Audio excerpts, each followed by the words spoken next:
Good afternoon. I'm Dara Bunjon. I'm the food enthusiast at J More Living. If this is your first time tuning in, I'm a food writer, food stylist, PR maven, and a frustrated baker. I will be checking my computer off to the side from time to check for any comments or questions you might have for our guests today. And today's guest is the Food Network's Chopped TV show grand champion and partner in the new emerging Heirloom Food Group. And that heirloom is actually H3irloom Food Group. And that number 3 has a significant reason for being there, and we'll speak to our guests. And he is also an advocate for modern soul food. I want to welcome Chef David K. Thomas. Welcome to the Food Enthusiast, David. Thank you for having me. How you doing? I'm doing great, enjoying the beautiful weather. When you agreed to be on the show, I start thinking back, where did we initially meet? And it was in I believe your first restaurant, which was Urban Soul in Parkville. Yeah. You were with your wife and partner in all endeavors, Chef Tanya Thomas. Mm-hmm. And as I said right before we went on the air, I hope to have her on the show because she is fascinating and talented and a pastry chef. So you each deserve your own segment. From what I was reading, that the culinary field was not your initial endeavor. You were in the music business? Yeah, initially I was. When I met my wife, I was a studio musician at the time. I was working for an independent record company here in Baltimore and in New York. So I was frequently traveling back and forth from here to Queens and Brooklyn. So yeah, music was my first love. I was classically trained at the piano. My mother studied opera. So when I got into music, the only way she would pay for my education is if I studied classical. So that's how I got my start into music. But yeah, music was my first love. That's interesting until I start trying to dig deep into who David K. Thomas was. So I'm coming up with that, and I went, oh, I didn't know that, because I noticed something you said, it wasn't your initial career. Yeah. But there was something in the notes about when the other kids went out to play, you sat in and watched your grandmother cook. Yeah, I was, very young. I was born with a lot of allergies, so I wasn't able to kind of run around like the other kids were. Okay. And with these allergies, asthma was a big thing, and so I couldn't just run freely like the other kids could. So when we would go to my my grandmother's property, I mean, it was a large plot of land. I would sit in the kitchen while they were outside running around and just watch her preparing food. And it was, little did I know at that time that it would change my life, that it would have so much meaning for, just what my career would mean to me and how she would play a role in that. Yeah, it was incredible. But yeah, I owe everything to her. I sometimes ask my guests, and it's a very open-ended question. So the question is, why food? Initially, when I got into food, it was merely for me to channel some creative energy. I just, coming out of music, I needed to do something to channel that creative energy. And how I got into food was because I was working for an independent record company, and we were bringing this national artist into Baltimore. In his rider, he had a whole bunch of stuff, and we were looking at each other like, what is this? And we don't know what's going on. And at the time I was dating my now wife, and she was already doing catering and parties. And I said, hey, do you think you could take a look at this rider and see if you could find someone to help us? She said, well, I could do this. And we're like, great, you're hired. And from that, for me, it was kind of seeing how you could channel this creative energy. And at the time, because I've obviously always been an entrepreneur, seeing how much money you could make from it, it really intrigued me. So I wanted to get some culinary experience, and that's how it all began. It's always interesting to hear the responses to that question. When you and Tanya, the Urban Soul had its moments. Mhm. Then you were involved you and Tanya opened Ida B's Kitchen, and it was named for Ida B. Wells, an African American writer and activist. Mhm. Restaurant featured, as you called it, modern soul food. How does that differ from soul food as people perceive it? I don't know if it's any different at all, except for we're telling the truth and the whole story through it. So we opened Urban Soul in 2012 in Parkville. And then once we had 2 locations and we sold that business, and then my wife and I, we partnered with someone else and we opened Ida B's Table. But it's an entire body of work for me. And what modern soul food is just really a continuation of soul food. Most people think of soul food as fried chicken, mac and cheese, and collard greens. They may throw some other elements in there that make up what they consider to be soul food. But that label has been put on us, and it's not something that we created in terms of what makes up soul food. What we're trying to do is tell the complete story. Soul food is a continuation of Southern food. Southern food is part of Cajun, Creole, barbecue. Right. All of those different things that we want to put labels on were created by enslaved Africans. So soul food is just that. And what we're trying to do with this kind of modern label is say, hey, there is more to what soul food is than what you think. And here's why it's important for you to know. Right. Hang on. I was just flipping up and trying to get this on the computer so I can see if we have any questions. But, the slaves existed on those foods that nobody else wanted to eat. It was the pig's feet, it was the offal, and how they made it wonderful and tasty. Mm-hmm. And there's so much to the African diaspora that, we're going to sort of go into. Scott Peacock, Chef Scott Peacock, I don't know if you know who he is. He's from the South, and he had worked with Edna Lewis. And in her last years, she moved in with Scott. Sure. And Scott's very involved in the Southern history of cooking. And he said of Southern food, Southern cooking and culture were stereotyped punchlines for most of the 20th century. Overcooked, lard-laced, and less than, in need of gussying up, even the most staunchly proud Southerners, when extolling with misty-eyed fervor the glory of their mother or grandmother's hot water corn pone, felt the need to qualify their appraisal with some version of, now she wasn't a fancy cook, but she was a good old Southern cook. How do you feel about that?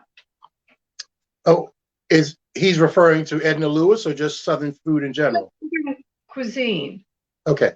Well, I mean, that's exactly why my body of work is important.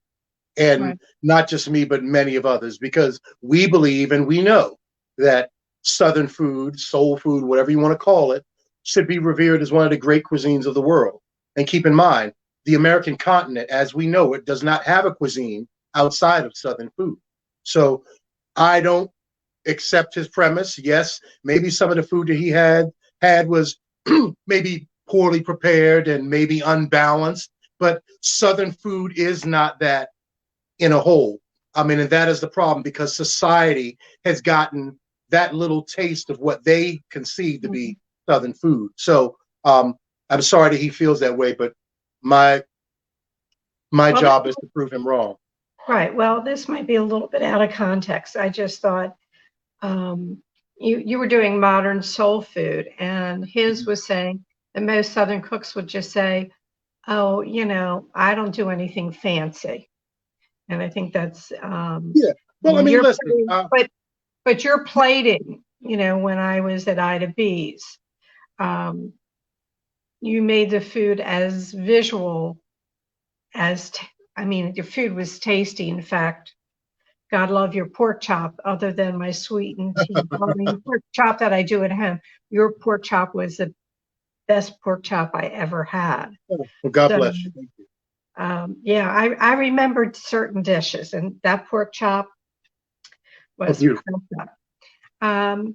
What was nice about Ida B's was it wasn't just the restaurant doing modern soul food. It had become a salon, a area or a forum where Southern cooking and culture was discussed. We're going back to the African diaspora. Guests like author and food historian Michael Twitty, who did the Cooking Gene, a journey through African American culinary history in the Old South. And recently, award-winning and living locally now, Toni Tipton Martin, with her book Jubilee Recipes from 2 Centuries of African American Cooking, a cookbook, that people gathered at Hmm. Ida B's and discussed the foodways of the South, of um, the slaves and what they did. And I'm hoping with your new endeavor, and I think it's there, which is now it's H3irloom Food Group. Folks, it's H, the number 3, IRLOOM, and that Right. 3 has a special meaning. But before I get into that, let's do, wow, Chopped, the grand champion. Chopped. What an amazing accomplishment. It says so much about you and what you stand for, and you didn't, and I believe Tanya, said just do what you do and do it well, and look where it took you.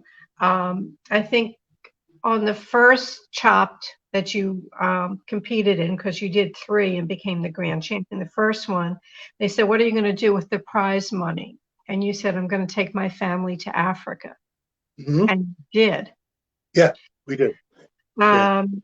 You held true to that. You went to Senegal and Gambia. Um, what were that? What was that Wizard of Oz moment? When I say that, you remember in the Wizard of Oz when everything was black and white and then it turned color? Hmm. That wow moment that, when you were in Africa, you went, what was that? It's funny because I had so many of them. But one that stood out for me, probably the most poignant one, was I had this dish called chicken yassa.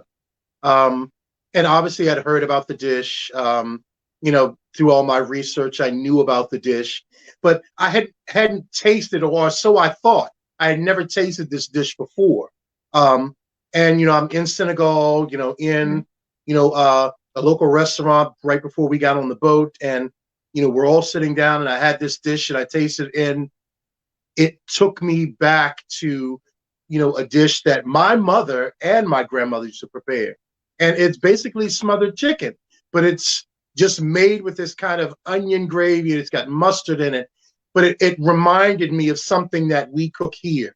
And that was the aha moment for me, because throughout my research, obviously I knew the connections, but to not know about a dish and to have eaten it for so long, it was just like, yeah, we're all connected. We've just got to take the blinders off and be willing to see what's in front of us. And Africa did that for me. I'm so grateful for that trip. It changed my life immensely, and it just reinvigorated, my focus. Wasn't it part of Tanya's heritage? Was it Senegal or Gambia? Wasn't Yeah, it? we believe her heritage is in Senegal, and we're still researching that to be more concrete. But yeah, I think we've traced her bloodline and mine as well back to West Africa. We're trying to get more DNA information to kind of pinpoint exactly where, because West Africa, much like the American South, there's a lot of migration, people moving around. So we're not sure exactly where on the West Coast, but we've pinned it down to the West Coast. So yeah. That's great. I'm sure there were many other moments there, but I would have to think there had to be one that you just went, this was it. This was. Yeah, I mean, actually, landing on the soil, in Africa for the first time. It was my first time being on the continent, and it was everything that I'd hoped it would be and more. So every kind of little instant going into local villages.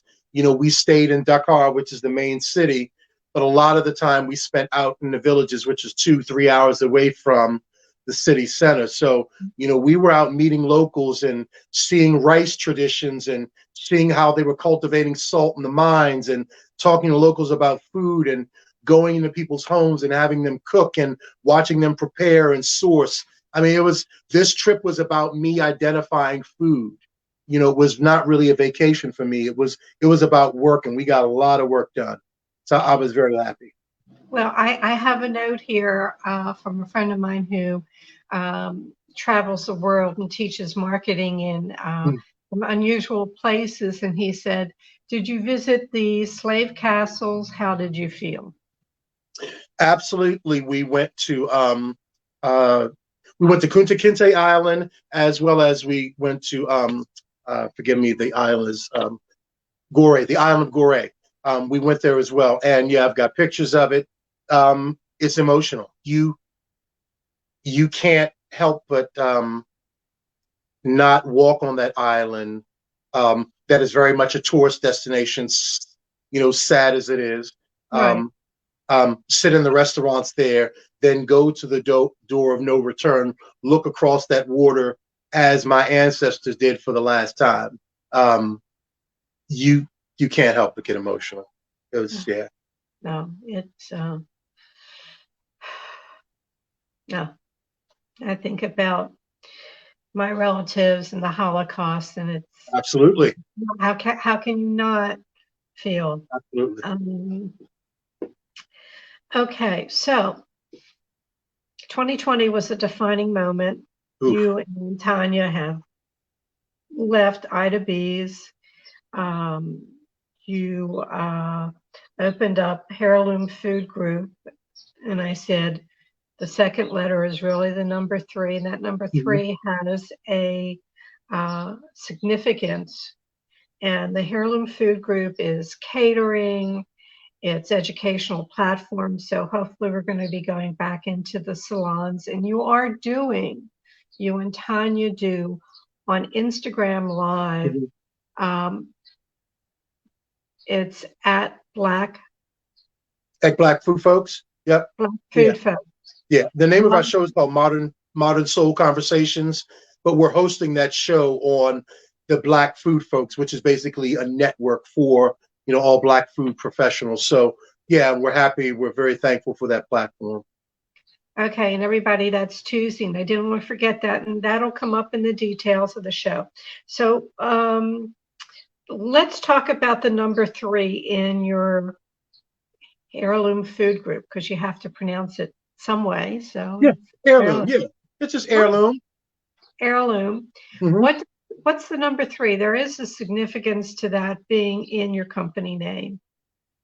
Well, absolutely. Everything that we do has meaning. We, are very, we're very intentional about the things that we put out. So, this 3 in H3irloom signifies a couple things. On the shallow end, my birthday and my partner's birthdays are in the month of March.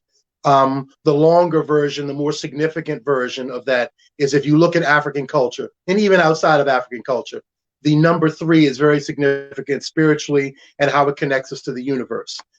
We want to make sure that everything that we do in our version of hospitality is connected that way. That is how our African ancestors instructed us to do, and that's the legacy that they left us. What we are now trying to do is build on that foundation and really provide what we now call Black excellence. H3irloom Food Group is going to represent in everything that we do, whether it's the catering, our social profiles online, our books, our product line. We're developing a fast casual concept. Everything that we do, we want to make sure that we do it in the best way possible to represent our people. So that 3 is really significant in how we have not only a view for the world, but how we view ourselves. Right. I know that you're getting 10 acres, And a Yeah. lot of African food is what you could grow. That's what the slaves had. They had that little patch of ground and what they can grow. And your 10 acres is going to help supplement what you're doing in the catering and, taking care of your own people with what you're growing. Yeah. You did some products and that have already sold out. You did Sweat and you did Susa, which were two hot sauces that were um, based on some of the peppers and things of that nature. Tell us Yeah. a little bit more. I'm assuming you're going to make it again. Oh yeah, yeah. I mean, it was we're a small company and we're growing. And every one of those sauces, every single bottle, I personally had my hands on. So it's a very small batch operation currently, but obviously we're looking to scale it. But yeah, we sold out of them. Sweat and Sosu. It's right now a dual pack, and we have those two sauces. Sweat is our version of an American style hot sauce. And then Sosu is an African style pepper sauce. So if you've had the difference in the two, you know what they are. And we just wanted to make sure when we started telling our story that we represented both parts of it. And that's in everything that we do. There's going to be a story behind it. There's always information and history that has to come across with the food and all the events that we do. You did a trip to South Carolina, Roots to Glory Heritage trip. Mm-hmm. You visit St. Helena Island, the Geechee Gula community, which I was down there, is fascinating. There was a calling and a drive to preserve the foodways that have existed in this community for generations that they Mm-hmm. all began. It is called what? The Maluma Heritage Project? Yep. Yeah, the Maloma Heritage Center. Yep. Yeah. So people can check into that. But was there a walk away from that trip? I'm Well, sure there was more than one, but yeah. Yeah, I mean, we went down initially, with some friends. You had mentioned Michael Twitty before. He's a good friend of ours, and we all have this desire to, not only document our history but to tell our story. We know that currently our story, I mean, for generations has never been told properly. So what we want to do is build a place that is going to be able to house and tell the story, have a living and oral history. So not just documented history, which we will possess, but we want to also have a living history. And if you know any of the work that Michael Twitty does, you understand the work that he does through his storytelling. We want to bring that same thing to the property. So we're looking at purchasing 38 acres in South Carolina on St. Helena Island. And we're going to have a lot of programming there, 3 kitchens that will take us through the evolution, or the chronological evolution rather, of Black food from Africa through the American South and beyond. So it's a very, very important project. It's a one-of-a-kind kind of thing, and I'm just honored to be a part of it, and I can't wait for us to break ground and get started. yeah. Well, you have a lot going on, and I think you're working on a cookbook. Yeah, yeah. You're Yeah, I'm laughing. working on that too. So you and Tanya, it's not that easy, is it? I, No, I you've been in this business for a long time. You know how it is. So we're just trying to, we have a story to tell, and we've got a lot of people out here that are telling the same story, and we just want to be able to support that effort, and also highlight Maryland. Most people don't know that Maryland has probably the oldest food history in the country. Keep in mind, it was one of the original 13 colonies. So the first people to land on this continent that were not from this continent came in somewhere along these shores, whether it was Maryland or Virginia. So the oldest history in terms of food in this country came from this part of the country. And that's a story that my wife and I have been researching for some time, and that'll be, another story that we'll be telling. well, I'm trying to think. Beaten biscuits is one of the Yeah. older foods. Stuffed ham. Stuffed ham. Yeah, that's down. I had that way down on the not the eastern shore, the western shore, down in Lexington, around that area. Yeah. There's so much. Where are you going to be in 5 years? Where do you want to be in 5 years? 5 years. I hope to be, God willing, I'll be doing close to what I'm doing now, a little bit more.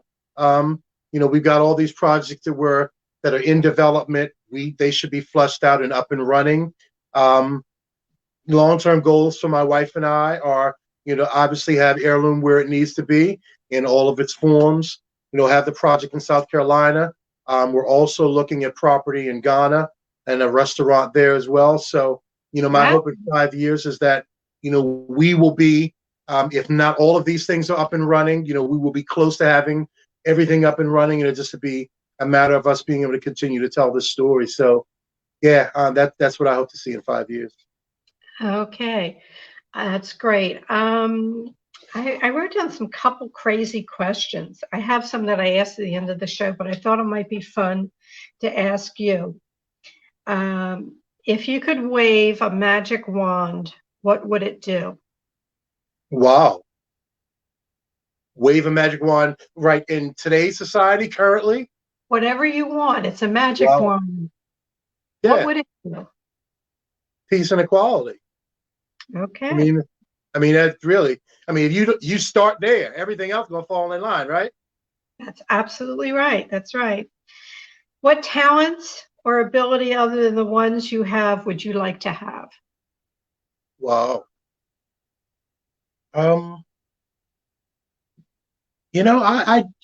Maybe, being a skilled farmer,